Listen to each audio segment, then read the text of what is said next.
आपण आलेले प्रगतशील शेतकऱ्यांकडे आपण जसं की दवा 19 ही किट त्यांना बेसर डोसमध्ये दिली होती, तरी काय काय रिझल्ट आले ते त्यांच्या आपण तोंडून जाणून घेऊ, प्रतिक्रिया काय आहे.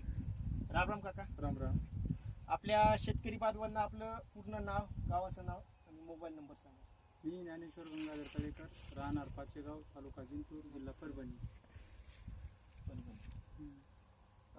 पाचेगावचे शेतकरी आहे, यांना आपण दवा 19 ही किट दिली बेसर डोसमध्ये, तर तुमच्या हळदीला अगोदर कशी होती आणि त्यानंतर हळदीला दिल्यानंतर काय काय अनुभव आले, काय काय रिझल्ट आले, हे थोडक्यात आपल्या शेतकऱ्यांना सांगा तुम्ही. आधी पानाची जी साईज होती ती थोडी थोडी कमी होती, पुन्हा हळद पिवळी होती.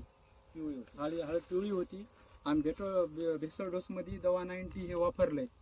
हे 3 एकर क्षेत्र आहे. 3 एकर क्षेत्रामध्ये 3 बॅग आम्ही दवा 90च्या वापरल्यात आणि याच्यामुळे एक तर वाढ बी झाली, कलर बी बदललाय आणि आता हळद चांगली बी दिसायली. अगोदर हळद समधी राऊंड अप मधामध्ये मारल्यामुळं थोडीशी दबलेली हळद होती.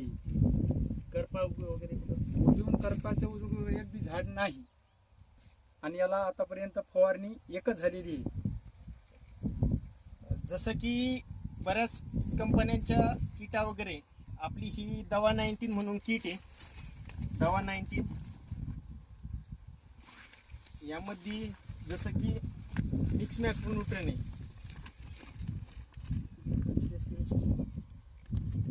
जसं की हे पाऊच येते, त्यामध्ये झिंक झालं, पेरस झालं, मॅग्नेशियम झालं, बोरॉन झालं, अर्थोसिलिक ॲसिड म्हणजे सिलिका येतं, मिक्स मॅक्रोन्यूट्रन दौलत पोट म्हणून येतं, त्यानंतर मॅग्नेशियम सल्फेट येतं, मॅग्नेशियम सल्फेट 30% येतं, मॅग्नेशियम 9.6% येतं. असं मिक्स मॅक्रोन्यूट्रनची 8 प्रकारची ही किट आहे दवा 19 म्हणून. शेतकरी तुम्ही समाधानी आहे किट वापरल्याबद्दल? हा, समाधानी आहेत. कारण की आम्ही आतापर्यंत आहे का कोणतीच किट वापरलेली नव्हती. ही पहिली बार आम्ही किट वापरली. अच्छा. इतर शेतकऱ्यांना अजून तुम्ही काय सांगू शकता? बऱ्याच शेतकऱ्यांनी आमच्या पाचेगावमध्ये या किट वापरलेल्या आहेत. जे कोणी समजा राहिलेलं आहे त्यांनी वापरावं अशी आमची आशा आहे. ठीक आहे, धन्यवाद.